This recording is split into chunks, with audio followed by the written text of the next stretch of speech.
ये ना इलाज करा चुकी होगी। वहीं सब दवाई देते थे, ठीक हो जाएगा, ठीक हो जाएगा, ठीक हो जाएगा, जहाँ यहाँ वहाँ जाते जाते जाते जाते लास्ट में आके वो फिर किसी तरह हमारे यहाँ पहुंची, अभी उसका ऑपरेशन हुआ है। वो ये है कि प्लास्टिक आपके हार्मोन्स को कैसे प्रभावित करता है, डॉक्टर से जाने सर। प्लास्टिक अभी ये जो, लेकिन आयोडीन के अलावा कोई तीसरा फैक्टर, कोई दूसरा फैक्टर भी काम कर रहा है, जो कि यंग एज के बच्चों में इतना ज्यादा थायराइड लेवल बढ़ जाता है और उनको ऐसी कंडीशन आती है कि अब जिंदगी एस्ट्रोजन हार्मोन की नकल कर सकता है, बीपीए एस्ट्रोजन रिसेप्टर से बंध सकता है, जो हार्मोनल उन सेल्स को स्टिमुलेट करता है, एस्ट्रोजन एक्सेस जैसे सिम्टम प्रोड्यूस करता है। तो इसके लिए मतलब कहीं ना कहीं प्लास्टिक दोषी अभी स्लाइड से तो बिल्कुल प्लास्टिक दोषी है। प्लास्टिक, एक तो ब्रेस्ट की बात कर ली हमने, थायराइड कैंसर हो सकता है। हालांकि नॉन कैंसरस गांठें भी काफी कॉमन है, लेकिन अगर गांठ है तो हमको उसको जरूर डॉक्टर से मिलने और चेक कराने की जरूरत है, कहीं ये कैंसर तो नहीं है, या अगर कैंसर नहीं है तो दूसरा क्या है, उसका क्या इलाज है। तो गांठ है, अब गांठ को पकड़ने के लिए आप डिस्टर्ब करते हैं और फेफड़े में जो फंसे हुए हैं वो भी कहीं कहीं फेफड़े की फंक्शनिंग को बहुत अफेक्ट करते हैं। फेफड़ा ठीक से काम नहीं कर पाता, इन्फेक्शन के चांसेस बढ़ जाते हैं कि उसको हम प्लास्टिक में रखें। तो इन चीजों को हम हटाएं। और पानी कलेक्ट करना है, उसको हम प्लास्टिक में न कलेक्ट करके और जो कॉपर है, इन सब के स्टील के बर्तन होते हैं, कहीं कहीं इन सब में कलेक्ट करें। तो जो हमारे खाने पीने के सामान हैं, ये चीजें रिलेटेड हैं, जो हमारे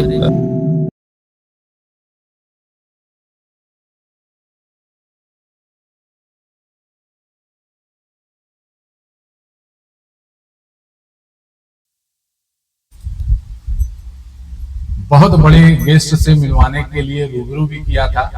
तो आज हम नवरात्रि के पावन पर्व पे आपको उस गेस्ट से मुलाकात कराते हैं जिनके लिए आपको लाइन में लगना पड़ता है। तो आज हमारे पॉडकास्ट में आए हुए हैं डॉक्टर ओम प्रकाश प्रजापति जी। डॉक्टर साहब, आपका हमारे पॉडकास्ट विद संजय में बहुत बहुत स्वागत है। और जैसा कि कार्यक्रम का हमारे फोरम है कि हमारे यहाँ अगर कोई जो गेस्ट आते हैं तो उनको अंग वस्त्र देकर उनका स्वागत किया जाता है हमारे दर्शकों की तरफ से। तो मैं आपका, अपने दर्शकों की तरफ से आपका स्वागत करता हूँ डॉक्टर साहब। और डॉक्टर साहब, जैसा कि डॉक्टर साहब के परिचय जो है वो अगर डॉक्टर साहब भी बताएं तो अच्छा होगा। तो मैं चाहूंगा कि सर हमारे जो व्यूवर हैं उनको अपना परिचय दें ताकि वो जान सके कि आप कौन हैं और किस लिए आज आपको पॉडकास्ट विद संजय में आपको बुलाया गया। सर जी प्रणाम। पहले तो सभी लोगों को नवरात्रि की शुभकामनाएं, बहुत बहुत शुभकामनाएं, और हिंदू नववर्ष की बहुत बहुत शुभकामनाएं। आज इतना पावन दिन है कि आज से नवरात्र स्टार्ट हो रहा है, और आज इस पावन दिन पे मैं संजय भैया के साथ बैठा हूँ और आपके साथ लाइव काशी वासियों के साथ भी लाइव जुड़ा हूँ। तो ये हमारे लिए बहुत सौभाग्य की बात है। और आज हम लोग चर्चा करेंगे अच्छे टॉपिक पे।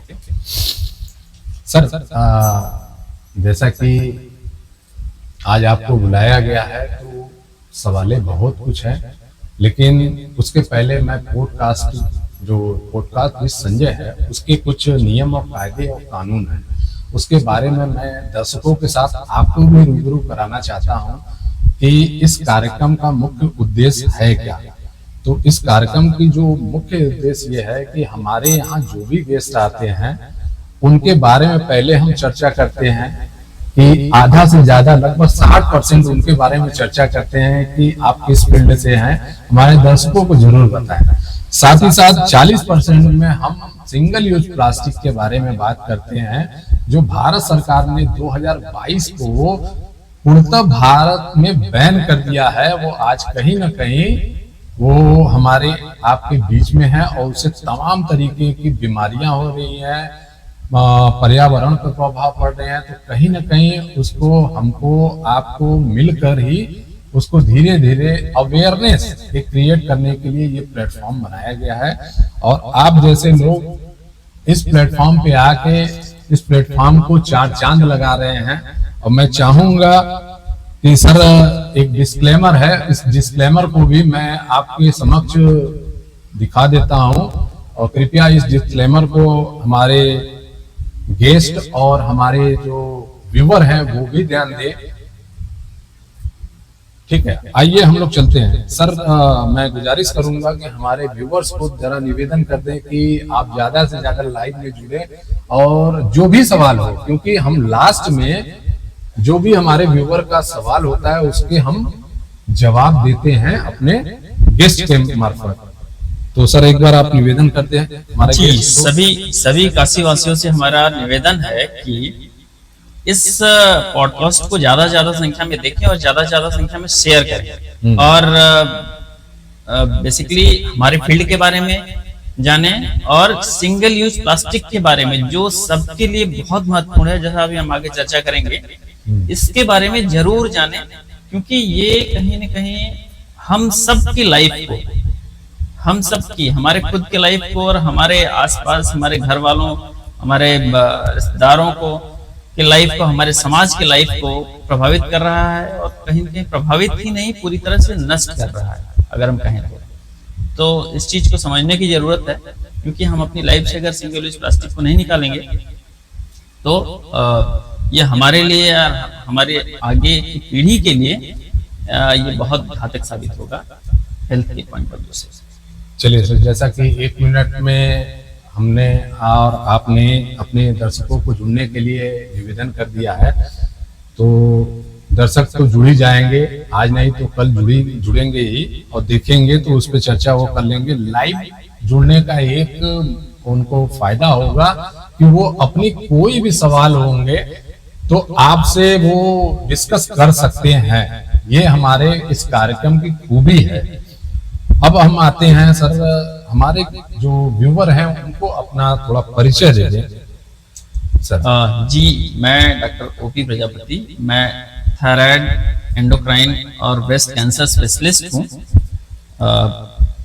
बेसिकली मेरा clinic thyroid, endocrine and breast cancer clinic Bhojugir में है, और hospital Delta hospital Shivpur bypass पे है। इसके अलावा मैं गैलेक्सी हॉस्पिटल महमूदगंज में भी बैठता हूँ, अपनी सेवाएं देता हूँ। तो मैं एंडोक्राइन सर्जन हूँ, जो कि इधर पूर्वांचल में और कोई नहीं है, तो कहीं न कहीं मैं पूर्वांचल का एकमात्र एंडोक्राइन सर्जन हूँ। और हमारे पास ढेर सारे एंडोक्राइन से रिलेटेड एंड ब्रेस्ट से रिलेटेड पेशेंट हैं, हम लोग रोज देखते रहते हैं, कैंसर को डील करते हैं। तो जब हमको ये न्योता मिला यहाँ आने का, तो मुझे लगा कि सही प्लेटफॉर्म है कि हम अपने दर्शकों को, समाज के लोगों को ये बता पाएं कि कहीं न कहीं प्लास्टिक की वजह से कितनी ज्यादा समस्याएं आ रही हैं, एंडोक्राइन डिपार्टमेंट से संबंधित और कैंसर डिपार्टमेंट से भी संबंधित। सर मैं चाहूंगा कि हमारे व्यूअर्स को आप अपने जीवन से कोई एक रोचक वाकया बताएं, कभी भी आपके साथ जो भी रोचक वाकया हो, या किसी एक ऐसे व्यक्ति से मिला मिलना आपको हुआ हो जो आप सोचे ना हो कि भाई मैं इस व्यक्ति से मिल नहीं सकता हूं, लेकिन वो मिल गया। कुछ ऐसा वाकया जो हमारे व्यूअर्स को आप शेयर करें। संजय भैया, रोचक वाकया तो ऐसा बहुत कॉलेज लाइफ में ध्यान में नहीं आ रहा है, लेकिन हाँ हमारे पास अब हम डॉक्टर हैं, हम मरीजों से ही मिलते रहते हैं। और कुछ ऐसे गरीब मरीज हैं एक दो, जिनसे वास्तव में मिलकर मुझे लगा कि ये हमको उनकी हेल्प करनी चाहिए, और हमने अपनी तरफ से उनकी पूरी हेल्प की। जैसे इसी तरह की एक पेशेंट थी जिसको थायराइड कैंसर हुआ था, मऊ साइड की थी, मऊ की रहने वाली थी। मैंने उसका ऑपरेशन किया, और ऑपरेशन के बाद फिर वो उसकी जांच में आया कि कैंसर है, और बहुत गरीब थी वो, मतलब ऑपरेशन तो किसी तरह करा ली, उसके बाद दवाई के पैसे नहीं थे। दवाई पिछले 3 साल पहले मैंने ऑपरेशन किया था, अभी भी वो मरीज है, और उसकी कैंसर की एक दवाई चलती है जिसको मैं देता हूँ उसको फ्री में, हर महीने 2 महीने में आके ले जाती है हमारे यहाँ से वो। और इस बात के लिए तो तालियां होनी चाहिए। ये समझिए कि वो फ्री में दवाई ले जाती है और ठीक है अभी। हालांकि धीरे धीरे उसकी हालत खराब हो रही है, क्योंकि कैंसर कहीं न कहीं वो आगे का इलाज रेडियोथेरेपी एंड ये सब नहीं करा पाई, जो कि काफी महंगा है। लेकिन जो कीमो वाला पार्ट है, जो ओरल कीमोथेरेपी है, वो उसको मैं दे रहा हूँ, वो खा रहे उससे वो ठीक है। बट एनीवे उसकी कंडीशन थोड़ी सी खराब हो रही है, बट अभी तक ठीक है। अभी तक ठीक है। और दोस्तों मैं आपसे एक चीज और भी चर्चा करना चाहूंगा कि आज मैं फेसबुक पेज जब सर का विजिट कर रहा था, तो उसमें एक चीज ये भी देखने पे आया कि सर लगभग हर महीने कहीं ना कहीं निःशुल्क मेडिकल कैंप अपने मार्फत करते रहते हैं। जी हाँ, उसके बारे में थोड़ा सा हमारे दर्शकों को बताइएगा सर। निःशुल्क कैंप के पीछे भी कहानी वही है कि कहीं न कहीं हमने बताया कि भाई एंडोक्राइन और हार्मोन, तो आजकल लोग हार्मोन रोगों के बारे में देखा जाए तो बहुत कम जानते हैं जी जी ना। ज्यादातर लोग कैंसर्स के बारे में तो ढेर सारे लोग अवेयर हो रहे हैं धीरे धीरे, लेकिन एंडोक्राइन रोगों के बारे में लोग बहुत कम जानते हैं। तो हमारा मेन पर्पज ये है, जैसे हमने बताया कि पूर्वांचल का एकमात्र एंडोक्राइन सर्जन, तो हमारी जिम्मेदारी थोड़ी ज्यादा है। हमारी जिम्मेदारी ज्यादा है कि हम अपने लोगों को, अपने समाज के लोगों को, अपने क्षेत्र के लोगों को अवेयर करें हार्मोन रोगों के बारे में और हार्मोन से जुड़े कैंसर रोगों के बारे में। तो उस मुहिम के तहत हम लोग हर महीने 2 महीने में कहीं कहीं निःशुल्क कैंप लगाते रहते हैं। सर वैसे आपका जो कैंप होता है वो किस एरिया में होता है ज्यादातर? बनारस के चारों तरफ ही लगा रहे हैं भैया।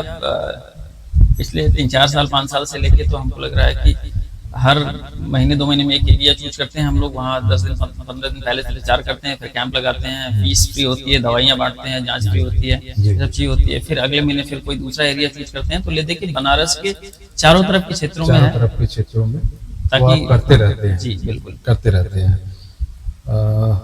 सर अपने हॉस्पिटल के बारे में जरा सा हमारे दर्शकों को बताइएगा, क्योंकि कहीं ना कहीं आज देखिए सही लोगों को जानकारी नहीं मिलती है। अगर सही लोग सही डॉक्टर के पास अगर जाएंगे तो रोग का सही पता चलता है। ये एक ऐसी बीमारी है, थायराइड मेरे ख्याल से ये ग्लैंड्स की बीमारी है, जो हार्मोनल डिसबैलेंस होते हैं उसको समझने ही बड़ा देर हो जाता है। मैं एक बात आपको बताऊं जी मोटे मोटे तौर पे अगर लोग जानना चाहें तो मैं बेसिकली गले में जो घेघा पाया जाता है, अगर आप, वैसे तो मैं ढेर चीजों का सर्जन हूँ, एंडोक्राइन में ढेर सारी चीजें आती हैं, थायराइड आता है, पैराथायराइड आता है, एड्रिनल ट्यूमर आता है, ब्रेस्ट कैंसर आता है, ब्रेस्ट में जो हार्मोन से संबंधित परेशानियां आती हैं वो आता है,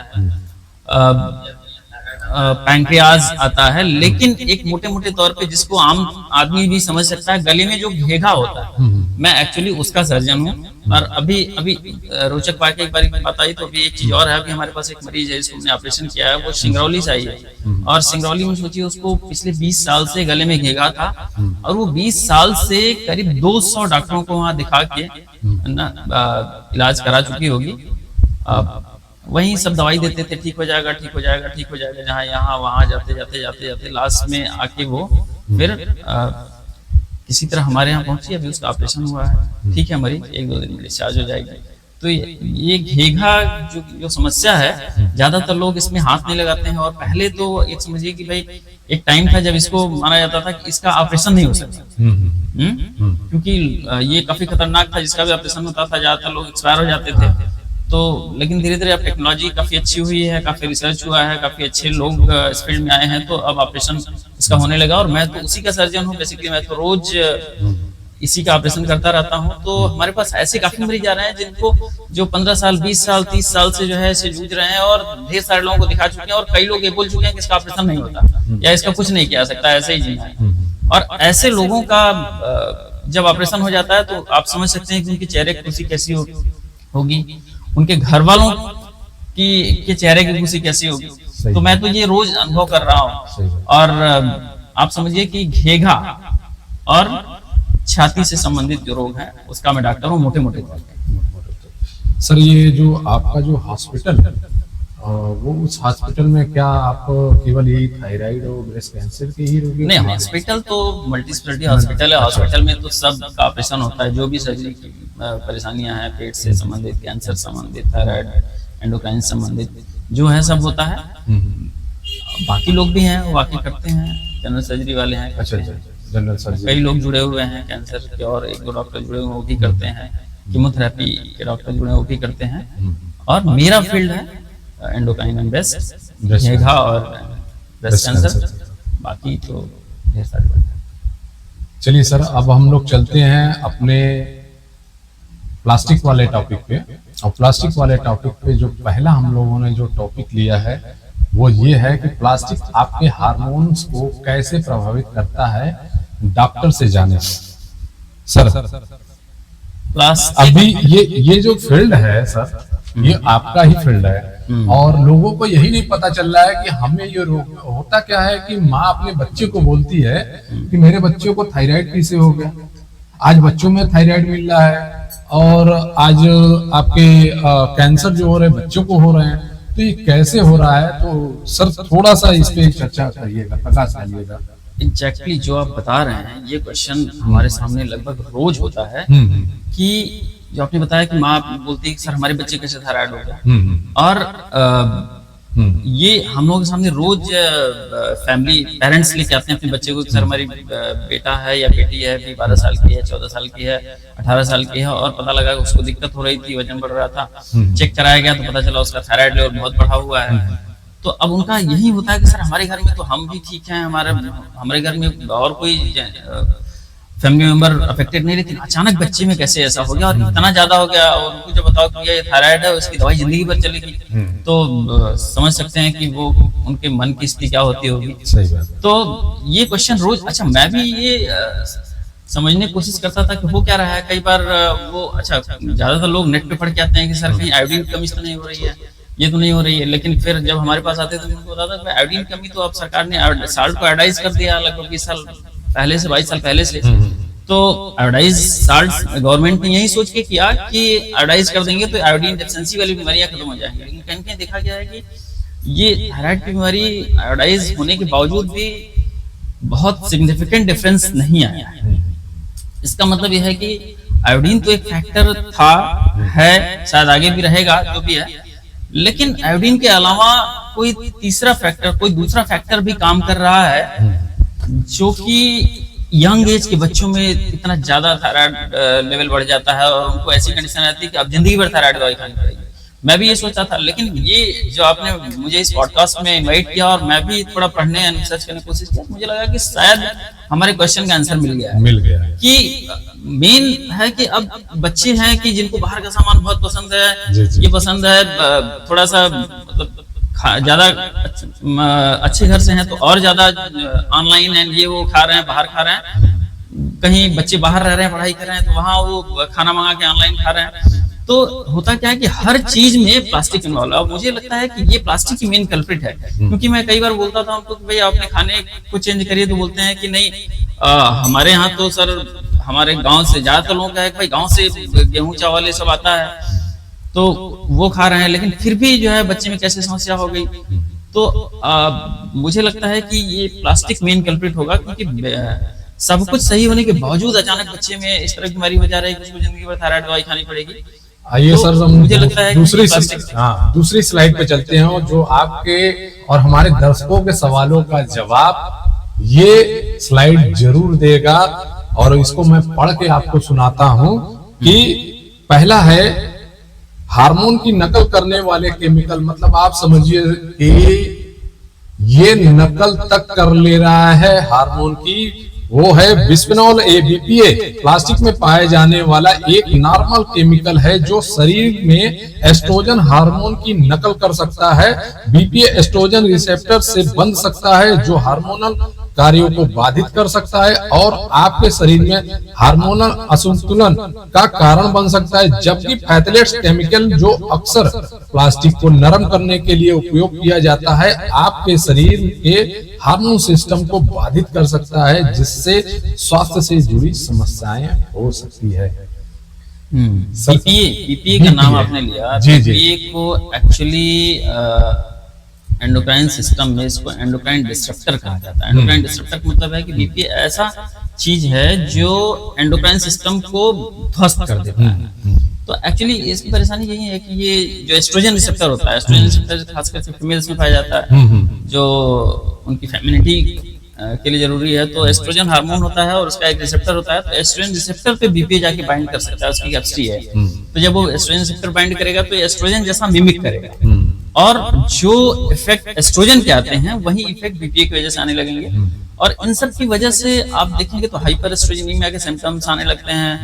एंड इसकी वजह से ब्रेस्ट कैंसर बहुत ज्यादा हो रहा है। इसकी वजह से ओवरीज में पॉलीसिस्टिक ओवरीज हो जा रही हैं, जिसको हम पीसीओडी या पीसीओएस बोलते हैं, पॉलीसिस्टिक ओवरी डिजीज या पॉलीसिस्टिक ओवरियन सिंड्रोम बोलते हैं। इसके अलावा ब्रेस्ट में ढेर सारी हार्मोनल परेशानियां आती हैं। हमारे यहाँ ढेर सारे मरीज आते हैं कि ब्रेस्ट में दर्द हो रहा है, कोई गांठ नहीं होती, कुछ नहीं होता है। ये बेसिकली वही हाइपर एस्ट्रोजेनिमिया की वजह से होता है। और इसका कारण भी हो सकता है कि वो बीपीए हो सकता है बीपीए हो। तो वो एस्ट्रोजन रिसेप्टर से बाइंड करके और इसमें उन सेल्स को स्टिमुलेट करता है, एस्ट्रोजन एक्सेस जैसे सिम्टम प्रोड्यूस करता है। तो इसके लिए मतलब कहीं ना कहीं प्लास्टिक दोषी अभी स्लाइड से तो बिल्कुल प्लास्टिक दोषी है। प्लास्टिक एक तो ब्रेस्ट की बात कर ली हमने, थायराइड में भी बीपीए थायराइड को भी बहुत, थायराइड ग्लैंड को डैमेज करता है, थायराइड हार्मोन प्रोडक्शन को बहुत अफेक्ट करता है। तो बीपीए की वजह से ब्रेस्ट एंड थायराइड रोग तो एकदम कॉमन रोग हैं जो आम लोगों को नहीं मालूम है, और वो प्लास्टिक का जाने में यूज करते रहते हैं। उनको लगता है कुछ नहीं हो रहा है, कुछ नहीं हो रहा है। लेकिन जब घर में कोई बीमारी आती है थायराइड एंड ब्रेस्ट से रिलेटेड या और हार्मोन से रिलेटेड बीमारी आती है, तब वो कारण खोजने की कोशिश करते हैं कि आखिर हो क्यों रहा है। और कई बार तो बहुत रिसर्च करने के बाद भी नहीं पता लग पाता है उनको। जैसा कि इस स्लाइड में मैं देख रहा हूँ कि आप इस स्लाइड में जो आपने बताया हमारे दर्शकों को वो एकदम उतर के आया है। ये इस स्लाइड में ये होता है कि प्रजनन स्वास्थ्य से संबंधित जुड़ी समस्याएं। प्लास्टिक में हार्मोन को बाधित करने वाले केमिकल होते हैं जिनके संपर्क में आने से पुरुषों और महिलाओं दोनों के प्रजनन क्षमता पर नकारात्मक प्रभाव पड़ सकता है। इससे महिलाओं में ओव्यूलेशन और पीरियड से जुड़ी समस्याएं बढ़ सकती हैं। इतना ही नहीं, कई महिलाओं में प्लास्टिक पीसीओएस के लक्षणों को बढ़ा सकता है जो अनियमित पीरियड और हार्मोनल असंतुलन की समस्या को बढ़ा सकता है। जैसा कि सर आपने वही बताया, तो कहीं ना कहीं प्लास्टिक दोनों मतलब पुरुष और महिला दोनों की प्रजनन क्षमता को भी बाधित करता है। आजकल एक और आपने याद दिलाया, इनफर्टिलिटी बड़ी समस्या है कि भाई यंग एज के लड़के हैं, 4 साल हो गया, 5 साल हो गया शादी को, बच्चे नहीं हो रहे हैं। तो बेसिकली ये प्लास्टिक बीपीए इन सब का ही असर हो सकता है कि ये जाके हमारे जो ये रिप्रोडक्टिव सिस्टम है उसको पूरा, उसके हार्मोन सिस्टम को डैमेज करता है। एंड देन रिप्रोडक्टिव सिस्टम की जो फंक्शनिंग है वो काफी इफेक्टेड हो जाती है और इस तरह से इनफर्टिलिटी होती है। जो फीमेल्स में तो पीसीओएस एंड पीसीओडी खास करके होती है, मेल्स में भी कई तरह के मैकेनिज्म के थ्रू ये होता है। तो इनफर्टिलिटी मेल में फीमेल में दोनों में बहुत कॉमन हो रही है और हो सकता है कि इसका भी ज्यादातर कारण जो है ये प्लास्टिक यूज है सब है।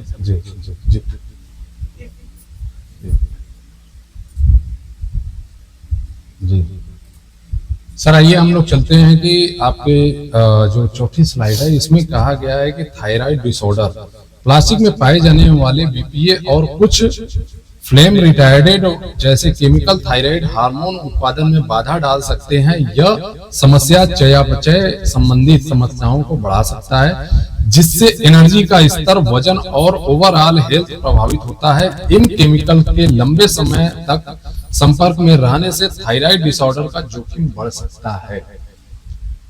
मतलब एक के बाद एक जो स्लाइड आती जा रही है सर, वो कहीं ना कहीं ये थायराइड रोग की तरफ ही वो लेके जा रही है।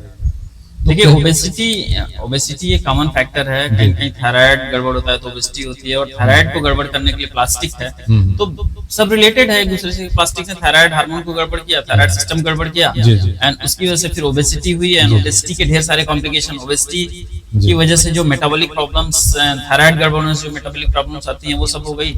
तो ये डायरेक्टली इनडायरेक्टली सब एक कैस्केड है जो एक दूसरे से रिलेटेड है। मतलब एक दूसरे से तो कहीं न कहीं जो प्लास्टिक की वजह से हमारा मतलब मेटाबॉलिज्म प्रॉब्लम हो रहा है, एनर्जी सिस्टम दिक्कत हो रही है, ओबेसिटी हो जा रही है, थायराइड डिजीज हो जा रही है, ओबेसिटी के फिर ओबेसिटी तो एक कहा जाता है कि ढेर सारे रोगों का जड़ है। अगर ओबेसिटी हो गई तो अब आपको ढेर सारे रोग होने हैं, हार्ट से संबंधित, किडनी से संबंधित, लिवर से संबंधित, और कहीं कहीं कैंसर भी। तो बिल्कुल सही कहा आपने। चलिए ये सर, जिसका लोग बेसब्री से इंतजार कर रहे थे कि कैंसर कैसे होता है। वैसे बहुत लोग, ज्यादातर लोग ये कहते हैं कि मेरे बच्चे को कैसे कैंसर हो गया, मेरे बच्चे को कैसे थायराइड हो गया। 4 स्लाइड तो आपने लोगों ने देख ही लिया, उसमें पूरा क्लियर हो गया कि कहीं ना कहीं 90% चांसेस, क्योंकि जैसा कि सर आपने बताया हमारे दर्शकों को, आयोडीन तो 20 साल पहले से ही हम लोगों ने सही कर लिया अपने नमक में। तो भाई जब आयोडीन सही हो गया तो ये घेंघा रोग और थायराइड रोग होना ही नहीं चाहिए, जो इसका मेन कारण था। तो अब क्यों हो रहा है? तो इसका कहीं ना कहीं दोषारोपण अगर प्लास्टिक पे किया जाएगा तो ये सही होगा और इसको सही ठहराया जाएगा। वो अब ये हम लोग लास्ट जो 5वीं स्लाइड है इस पे चलते हैं। इसमें ये कह रहा है कैंसर का जोखिम बढ़ना। प्लास्टिक में मौजूद केमिकल के संपर्क में आने से कुछ कैंसर का जोखिम बढ़ जाता है, खासकर वे हार्मोन जो हार्मोन पर निर्भर होते हैं, जैसे स्तन कैंसर। इन केमिकल के हार्मोन्स में खलल डालने वाले प्रभाव सेलुलर प्रक्रियाओं को बदलकर कैंसर के जोखिम को बढ़ा सकता है। देखिए सर, इसमें साफ साफ बोला गया है। अब मैं चाहूंगा कि मेरी माताओं बहनों के लिए इस टॉपिक पे तो आप बहुत भूलिएगा, क्योंकि ये एक ऐसा रोग है जिसको हमारी माताएं बहनें कहीं ना कहीं उसको छुपा भी ले जाती हैं और जान को जोखिम में भी डाल देती हैं। बिल्कुल सही कहा आपने। क्यों सर? बिल्कुल सही कहा आपने। पहले तो मैं प्लास्टिक एंड देखिए, प्लास्टिक में जैसे एक बीपीए ही ऐसा नहीं कि कल्प्रिट है। प्लास्टिक में बीपीए है, माइक्रोप्लास्टिक है, नैनो प्लास्टिक है। ये सारे प्लास्टिक के कंपोनेंट हैं जो प्लास्टिक को डिग्रेड होने पे बनते हैं ना। तो ये सब जब हमारे सिस्टम में जाते हैं, ब्लड में जाते हैं, तो ये हमारे पूरे शरीर में फैलते हैं। और पूरे शरीर में फैलते हैं। सबसे ज्यादा ये जो डिस्टर्ब करते हैं वो एंडोक्राइन सिस्टम, हार्मोन सिस्टम को डिस्टर्ब करते हैं और उसकी वजह से हार्मोनल प्रॉब्लम्स आती हैं इनिशियली। हार्मोन से जुड़ी जो कैंसर्स हैं, जैसे महिलाओं में स्तन कैंसर हो गया, मेल्स में प्रोस्टेट कैंसर हो गया, ये सब बढ़ते हैं। अब आपने ब्रेस्ट कैंसर की बात की, तो ब्रेस्ट कैंसर थोड़ा सा सर मैं आपसे निवेदन करूंगा कि इस पे थोड़ा सा आपको खुल के बात करना होगा, क्योंकि हमारी माताएं बहनें आज इस रोग को दबाकर जोखिम ले लेती हैं। एकदम सही। तो इसकी जो सिम्टम होते हैं इसके बारे में भी थोड़ा सा बताइएगा सर। और समय रहते अगर इसको हम पहचान जाएंगे, हमारी माताएं बहनें पहचान जाएंगी, वो जान से अपना हाथ नहीं लेंगे। तो इस पे मैं चाहूंगा कि थोड़ा सा आप चर्चा मैं बिल्कुल, जैसा आपने बताया कि ब्रेस्ट कैंसर, सबसे पहले तो हम बात करें भाई ब्रेस्ट कैंसर कैसे होता है। तो हो ही गया कि प्लास्टिक हो गया, माइक्रोप्लास्टिक हो गया, एस्ट्रोजन गड़बड़ी हो गई, ओबेसिटी हो गई, ये सब कारण है। ब्रेस्ट फीडिंग न कराना ब्रेस्ट कैंसर का एक बहुत बड़ा कारण है कि अगर हम ब्रेस्ट फीडिंग नहीं कराते हैं या हम शादी लेट करते हैं, ये सब कारण है कि हमको ब्रेस्ट कैंसर होने के चांसेस ज्यादा होते हैं। और या हमारी फैमिली में किसी को ब्रेस्ट कैंसर है, first degree relative, second degree relative, इन सब में ब्रेस्ट कैंसर होने के चांसेस बहुत ज्यादा होते हैं।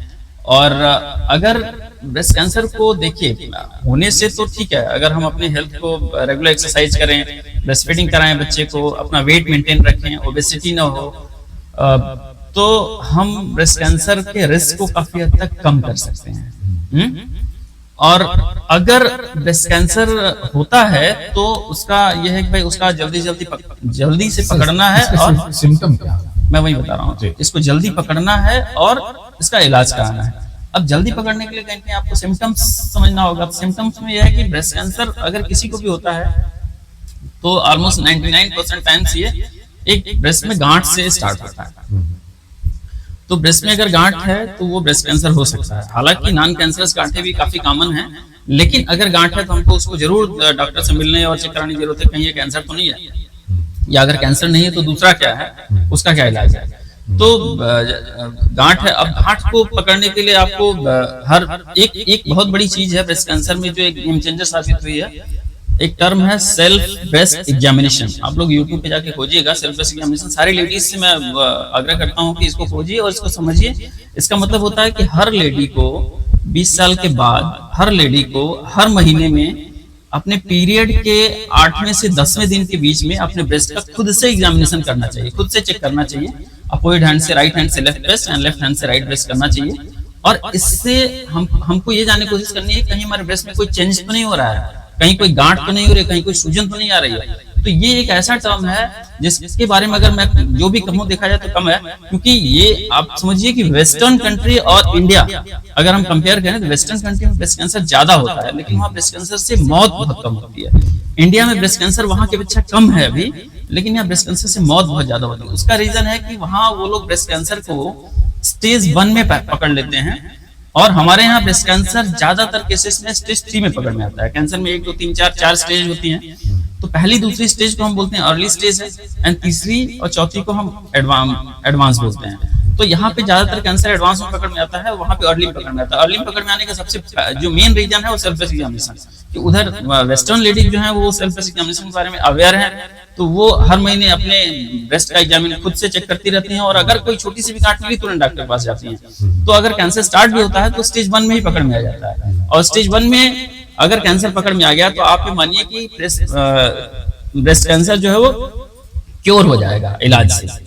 सर्जरी, कीमोथेरेपी, रेडियोथेरेपी ये या हार्मोनल थेरेपी, इनके अलावा इसकी सहायता से ब्रेस्ट कैंसर स्टेज 1 में क्योर हो सकता है। लेकिन वही ब्रेस्ट कैंसर जब स्टेज 3 में पता लगेगा तब वो आप सारा इलाज यही कराएंगे, सर्जरी कराएंगे, कीमोथेरेपी कराएंगे, रेडियोथेरेपी कराएंगे, हार्मोनल थेरेपी कराएंगे, लेकिन इसके बावजूद वो क्योर नहीं होगा। क्योर का मतलब है कि खत्म नहीं होगा, आप बस अपनी लाइफ को एक्सटेंड करेंगे। भाई अब आज कैंसर हो गया तो 5 साल जिएंगे, 10 साल जिएंगे ना, पूरी लाइफ नहीं जी पाएंगे। तो ये एक बहुत बड़ा फैक्टर है सेल्फ ब्रेस्ट एग्जामिनेशन। तो ये हर लेडीज को करना चाहिए। मैं अपने ओपीडी में सबको बताता रहता हूँ, लेडीज को बताता रहता हूँ, बाकी जहां भी मुझे मौका मिलता है मैं बताता हूँ। और जैसा कि इस प्लेटफॉर्म पे भी बता रहा हूँ कि सेल्फ ब्रेस्ट एग्जामिनेशन आप ढूंढिए यूट्यूब पे, देखिए कैसे करते हैं। हर महीने पीरियड के 8वें से 10वें दिन के बीच में हर लेडी को करना चाहिए, और अगर कोई गांठ छोटी सी भी मिलती है तो तुरंत ब्रेस्ट कैंसर स्पेशलिस्ट डॉक्टर या जो भी ब्रेस्ट स्पेशलिस्ट डॉक्टर है उससे आपको मिलके उसका तुरंत चेकअप कराना है। ज्यादातर केसेस में गांठें नॉन कैंसरस होती हैं, लेकिन कुछ केसेस में कैंसरस भी होती हैं। अगर आपकी एज ज्यादा है तो कैंसर होने के चांस ज्यादा है, अगर गांठ फिक्स है तो कैंसर होने के चांस ज्यादा है, गांठ में दर्द नहीं हो रहा है तो कैंसर होने के चांस ज्यादा है। तो इस तरह के कई फीचर्स हैं, तो आप उसको चेक कराइए। अगर कैंसरस है तो कैंसर का इलाज कराइए, नॉन कैंसरस है तो उसका जो इलाज हो सकता है वो कराइए। और इलाज में हमने बताया कि भाई सर्जरी होती है, कीमोथेरेपी होती है, रेडियोथेरेपी होती है, हार्मोनल थेरेपी होती है। इलाज का एक प्रोसेस है, उसको पूरा करिए, ठीक रहिए। आइए सर, हम लोग अब 6वां स्लाइड लेते हैं, जिसमें प्लास्टिक प्रदूषण पर रोक से ब्रेस्ट कैंसर के मामले होंगे कम। वाशिंगटन एजेंसी एक नए अध्ययन से पता चला है कि प्लास्टिक प्रदूषण पर लगाम लगाने से पर्यावरण के साथ ब्रेस्ट कैंसर की दर को भी कम किया जा सकता है। साइलेंट स्प्रिंग स्टीम के वैज्ञानिकों ने प्लास्टिक में 900 से अधिक रसायनों की पहचान की है, जिसमें पाया गया कि करीब 414 रसायन ब्रेस्ट कैंसर के कारकों को जन्म देने के लिए जिम्मेदार है। यह report environment science and technology letters journals में प्रकाशित हुई। इसमें कहा गया कि इन रसायनों का उपयोग आमतौर पर उपभोक्ता वस्तुओं जैसे खाद्य पैकेजिंग, व्यक्तिगत देखभाल उत्पादों और घरेलू वस्तुओं में किया जाता है। ऐसे में इन प्लास्टिक प्रदूषण पर लगाम लगने से जोखिम को कम किया जा सकता है। शोध के निदेशक रूथन रूडेल ने बताया कि हाल के दिनों में 50 वर्ष से कम उम्र के लोगों को कैंसर की दर बढ़ रही है। इसमें से सबसे आम स्तन कैंसर हो रहा है। उपभोक्ता को पता नहीं होता कि उनके उत्पादों में कौन से रसायनों का इस्तेमाल किया जा रहा है। सर, इस पे क्या प्रतिक्रिया देना चाहेंगे? इस पे हमारी प्रतिक्रिया एकदम क्लियर है। जैसा कि आपने पहले पूरे स्लाइड में plastic and breast cancer and बाकी कैंसर के बारे में चल रहा है। सेम है कि फिर प्लास्टिक, जैसे हमने बताया कि बीपीए है, माइक्रो प्लास्टिक, नैनो प्लास्टिक, इसके अलावा ढेर सारे केमिकल्स हैं जो ढेर सारी ऑनगोइंग रिसर्च अभी भी चल रही है कि और कौन कौन से केमिकल हैं। कुछ केमिकल पता लग गए हैं, कुछ हो सकता है फ्यूचर में पता लगे, और उनके रिलेशंस देखे जा रहे हैं। तो बात बिल्कुल सही है कि भाई 300-400-500 केमिकल्स, 800-900 केमिकल पता लगे, उसमें से लगभग 400 केमिकल्स हैं जो ब्रेस्ट कैंसर से रिलेटेड पाए गए हैं। तो एकदम सही फैक्ट है ये। और कहीं न कहीं ब्रेस्ट कैंसर फीमेल्स की बीमारी है, लेकिन प्रभावित पूरी फैमिली होती है। और दूसरा देखा जाए तो फीमेल्स ही इसको प्लास्टिक के यूज को कम करने में फीमेल्स का बहुत बड़ा योगदान हो सकता है। लेकिन क्योंकि ज्यादातर जो किचन के सामान हैं, खाने से रिलेटेड सामान हैं, वो आजकल प्लास्टिक में आते हैं या किचन में प्लास्टिक में रखे जाते हैं। और वही है, प्लास्टिक के जो नैनो पार्टिकल्स हैं, माइक्रो पार्टिकल्स हैं, वो सब उसमें मिक्स होते रहते हैं। हमारे पीने के पानी में प्लास्टिक के नैनो पार्टिकल, माइक्रो पार्टिकल होते हैं, मिले होते हैं। कोई भी सामान हम मार्केट से खरीदने जाते हैं तो हम बेसिकली प्लास्टिक में लेके आते हैं, घर में रखना होता है तो प्लास्टिक में रखते हैं। तो ये अगर हमारी लेडीज चाहें तो एक प्लास्टिक का यूज कम करके वो खुद के स्वास्थ्य को या खुद के जो ब्रेस्ट कैंसर के खतरे को कम कर सकती हैं और पूरे परिवार के खतरे को भी कम कर सकते हैं, क्योंकि कहीं कहीं सिर्फ उन्हीं को नुकसान नहीं होता, प्लास्टिक से पूरे फैमिली को नुकसान होता है, लेकिन सबसे ज्यादा वो अफेक्टेड है।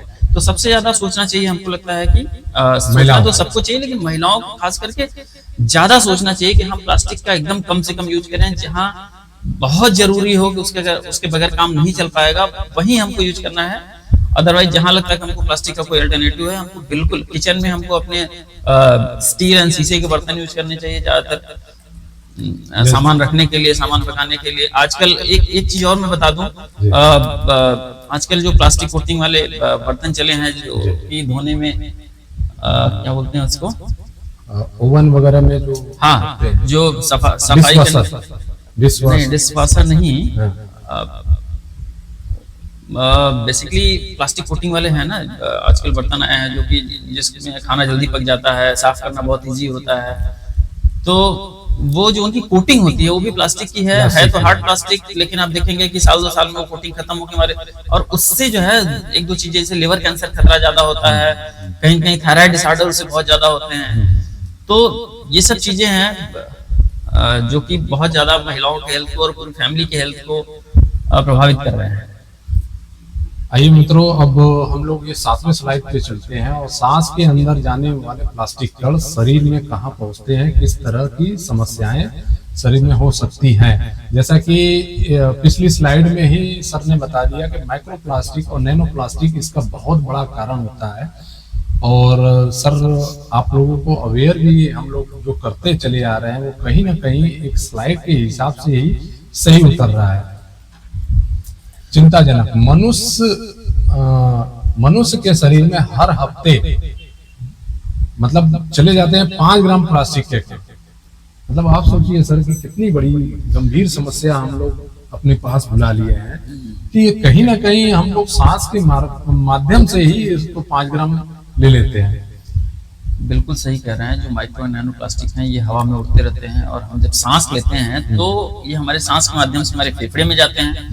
फर्स्ट हैंड तो ये हमारे फेफड़े, गले और फेफड़े में ज्यादातर लोगों को एलर्जी समस्या हो रही है, ये भी कहीं कहीं गले में चिपक जाते हैं, फेफड़े में जाके ब्लॉक करते हैं, एंड कई बार वो ब्लड में चले जाते हैं, फेफड़े के बैरियर को क्रॉस करके, तो वो ब्लड में जाके फिर ब्लड से हमारे पूरे शरीर में फैलते हैं और वो हमारे पूरे शरीर के सिस्टम को डिस्टर्ब करते हैं। और फेफड़े में जो फंसे हुए हैं वो भी कहीं कहीं फेफड़े की फंक्शनिंग को बहुत अफेक्ट करते हैं, फेफड़ा ठीक से काम नहीं कर पाता, इन्फेक्शन के चांसेस बढ़ जाते हैं, हो सकता है फेफड़े के कैंसर के भी चांसेस बढ़ते होंगे। ऑनगोइंग रिसर्च में कुछ ना कुछ आएगा जरूर, क्योंकि जिस तरह से अफेक्ट कर रहा है। बिल्कुल सर, आपके पीछे एक स्लाइड और है जो मिनरल वाटर लोग पी रहे हैं, पानी नहीं जहर पी रहे हैं। 1 लीटर पानी, बोतल बंद पानी में 2.4 लाख प्लास्टिक के टुकड़े। एग्जैक्टली वही पहले ही आपने बोल दिया कि ये चीजें हो रही है, और अगर हम इसको देख के नजरअंदाज कर रहे हैं तो मूर्ख कौन, हम या कौन? मूर्ख कहीं कहीं हम ही हैं, क्योंकि हम देख के भी नजरअंदाज कर रहे हैं, समझ के भी कर रहे हैं, और कहीं कहीं अनजाने में तो कर ही रहे हैं। हाँ।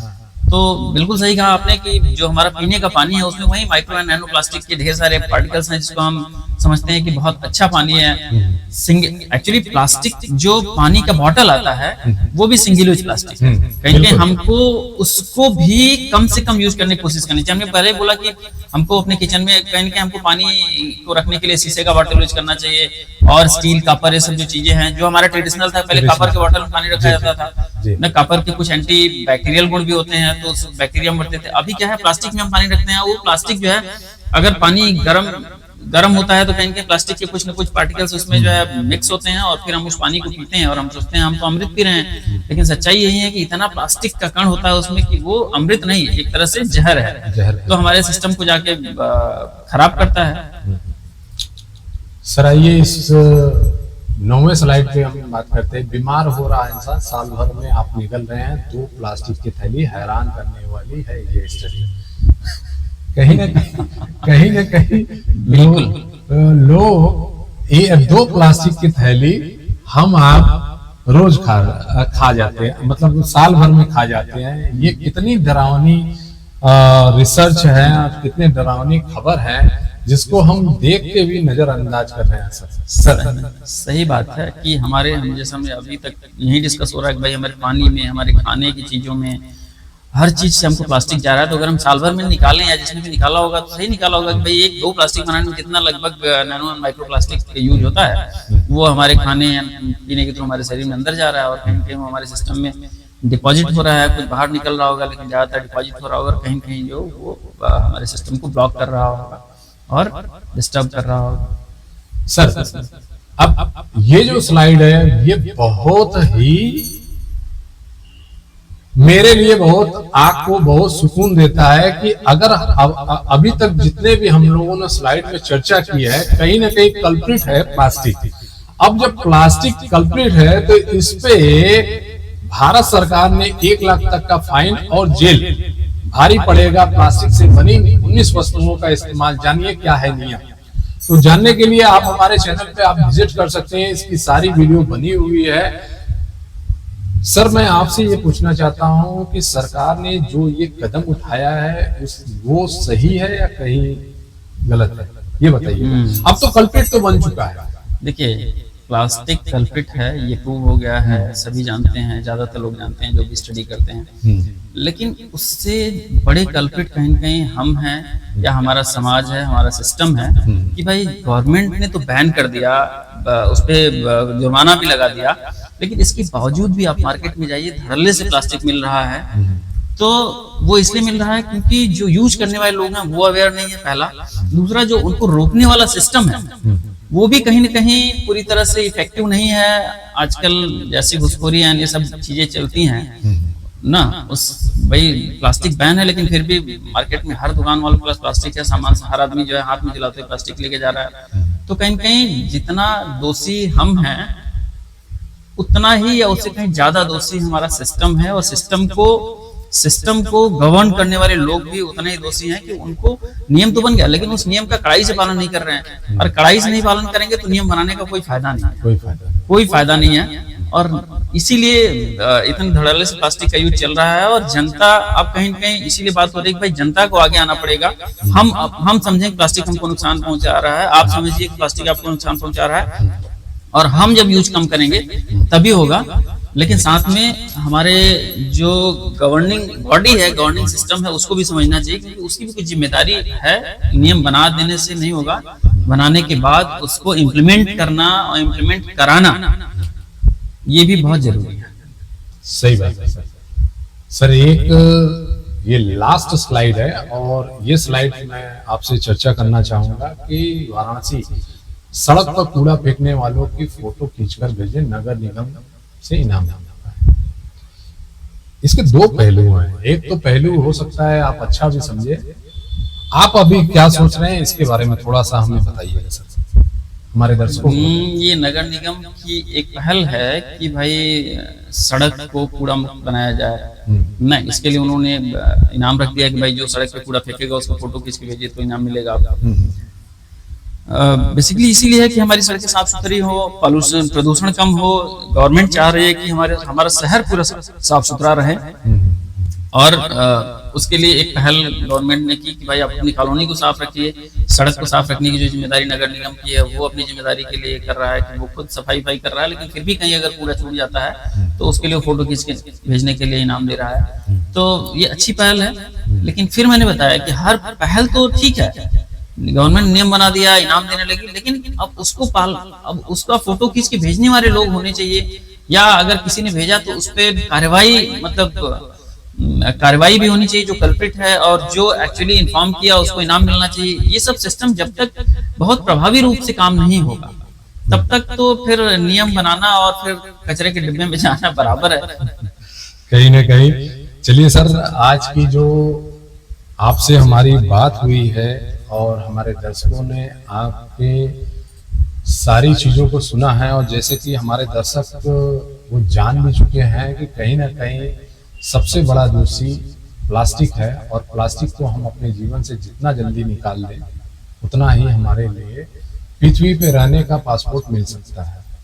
रहने तक का, पृथ्वी पे रहने तक का पासपोर्ट आपके पास रिन्यूअल हो सकता है, वरना जाना तो तय है, क्योंकि ये वो इतनी साइलेंट किलर है कि हम आप इसको कैसे इनटेक कर जा रहे हैं पता ही नहीं चल रहा है, और हम सिस्टम को दोषी देते हैं, भगवान को दोषी देते हैं, पर्यावरण को दोषी देते हैं।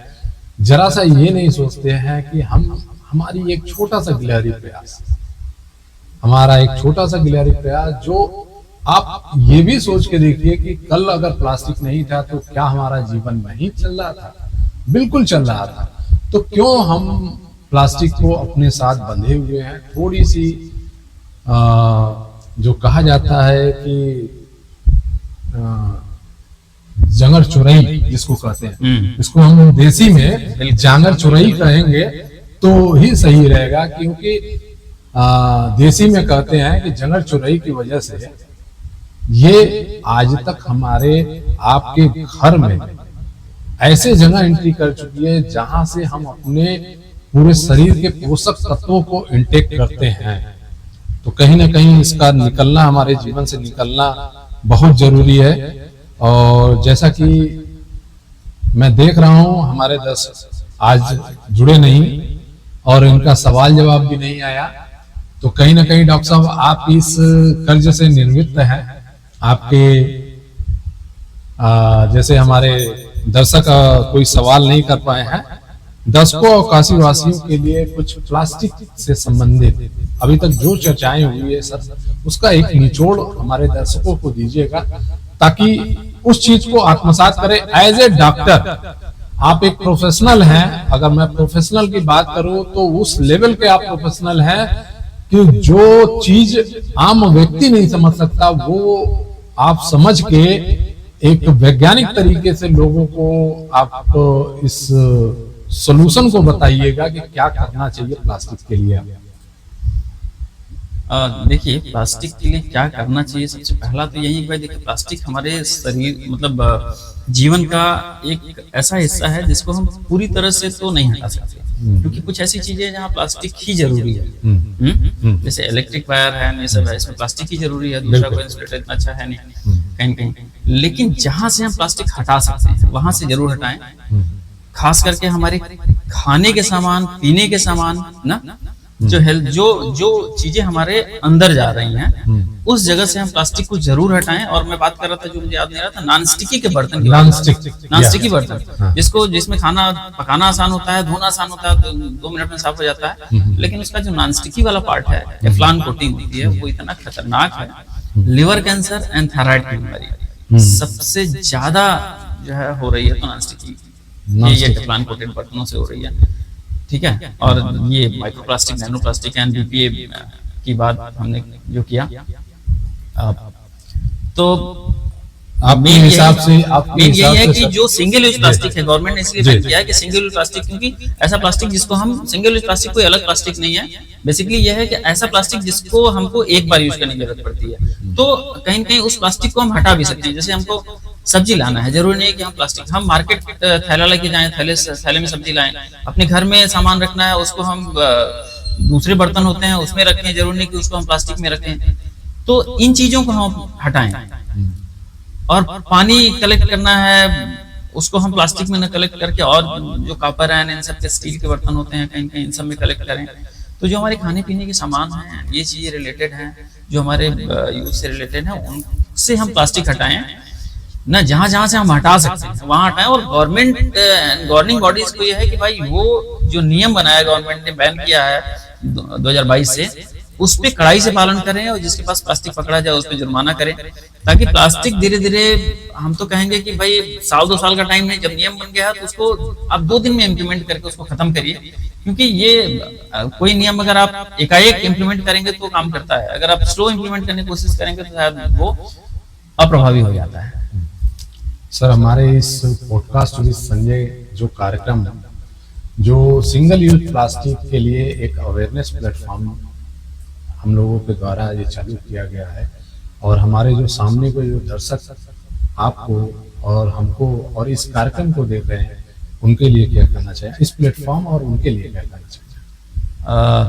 सबसे पहले तो हम प्लेटफॉर्म की बात करें और आपके इस भगीरथ एफर्ट की बात करें कि प्लेटफॉर्म बहुत अच्छा है, काशी मानव विकास समिति जो आपने बनाई है, तो ठीक है, ये बहुत अच्छा काम कर रहे हैं आप इस समिति के अंडर में। दूसरा, आपका जो चैनल, ये जो पॉडकास्ट बनाया है, इसमें भी आप बेसिकली जो आपने मुद्दा लिया है प्लास्टिक के प्रति अवेयर करने का लोगों को, वो बहुत अच्छा मुद्दा है, क्योंकि ये ऐसी चीज है जो हर आदमी से रिलेटेड है। मतलब कोई ऐसा सिंगल आदमी नहीं जो कहे कि हमसे मतलब नहीं प्लास्टिक से, हर आदमी से रिलेटेड है। तो एक बहुत बढ़िया टॉपिक एंड बहुत बढ़िया प्लेटफॉर्म के साथ आप हैं, और हमको लगता है कि आप जितनी कोशिश कर रहे हैं, आपकी कोशिश आज नहीं तो कल फ्यूचर में जरूर रंग लाएगी। लोग इस बात को समझेंगे, आपके चैनल को रिकॉग्नाइज करेंगे, आपको भी रिकॉग्नाइज करेंगे, और इसके लिए शायद आपको लोग इनाम एंड ये सब भी करें बाद में। बट ठीक है, आप अपना कोशिश करते रहिए और देखिए कि क्या आपकी कोशिश या हमारी कोशिश या बाकी लोगों की कोशिश कहाँ तक रंग लाती है। क्योंकि हमको लगता है कि अगर हम कहीं 1% भी जनता को अफेक्ट कर पाए, हमारी आपकी बातें 1% भी अफेक्ट कर पाएगी, तो हम लोग अपने मिशन में कामयाब हो जाएंगे। और काशीवासी जनता, काशीवासियों से मेरा कहना यह है कि भाई ये जितनी बातें हुई हैं, ये कहीं न कहीं आपके एकदम भले और आपके काम की चीजें हैं, आपके और आपके फैमिली काम कीजिए। तो इन चीजों पे अमल करिए और खुद से प्लास्टिक के यूज को कम करने की कोशिश करिए। कोशिश करिए कि प्लास्टिक आपके जीवन से, सिंगल यूज प्लास्टिक तो निकल ही जाए, खास करके जहाँ जो अनअवॉइडेबल है वो अनअवॉइडेबल है, लेकिन जहाँ अवॉइडेबल है वहां जरूर निकल जाएगा। सर, जैसा कि आज की जो चर्चा हुई, और वो चर्चा मुझे लगता है कि हमारे दर्शक इसको देखेंगे और इसको आत्मसात करेंगे, और आप हमारे इस चर्चा में शामिल हुए, उसके लिए मैं और मेरे दर्शकों की तरफ से आपका तहे दिल से धन्यवाद है सर, बहुत बहुत धन्यवाद है। और मित्रों, जैसा कि इस प्रस्तुति को मैं बार बार कहता हूं कि इस प्रस्तुति को अपने तक मत रखिएगा, इस प्रस्तुति को शेयर करिएगा, खासकर आज की प्रस्तुति को शेयर जरूर करिएगा, क्योंकि ये प्रस्तुति हमारे आपके जीवन से रिलेटेड वो प्रस्तुति है जो हम बार बार कहते हैं कि मेरे बच्चे को कैंसर क्यों हो गया, थायराइड क्यों हो गया, इसका ये निचोड़ है इस कार्यक्रम में। इसलिए इस वीडियो को अपने तक मत रखिएगा। जैसे मैं गिलहरी प्रयास कर रहा हूं कि आप लोगों को अवेयर कर रहा हूं, तो मेरी भी आपसे अपेक्षा है कि कृपया इस वीडियो को शेयर जरूर करिएगा अपने लोगों तक, अपने नियर डियर लोगों तक। और साथ ही साथ आज की जो लाइव कार्यक्रम है, उस कार्यक्रम का एडिटेड वर्जन कल आप हमारे एनजीओ केएमवीएस यूट्यूब चैनल पे देखेंगे और एनजीओ केएमवीएस फेसबुक पेज पे देखेंगे। तो हमारे इस दोनों चैनल को और फेसबुक पेज को जरूर सब्सक्राइब और फॉलो जरूर करिएगा। और आपसे निवेदन है, चलते चलते ये निवेदन है कि सिंगल यूज प्लास्टिक को अपने जीवन से बाहर निकालिए, वरना बहुत ही देर हो जाएगी। और इतना देर हो जाएगा कि आज समझ लीजिए जो कैंसर लगभग देखा जाता है, हर 4 व्यक्ति पे 1 व्यक्ति कैंसर का रोगी कहीं ना कहीं हो जाता है। वैसे कैंसर सेल हमारे बॉडी में ही होते हैं, लेकिन उसको कहीं ना कहीं हार्मोनल चेंजेस की वजह से वो बहुत ज्यादा बढ़ जाता है। तो मित्रों, आप सब स्वस्थ रहिए, मस्त रहिए। इन्हीं चंद शब्दों के साथ आज की प्रस्तुति को मैं समाप्त करता हूं। जय हिंद, जय भारत। सिंगल यूज प्लास्टिक को ना कहिए।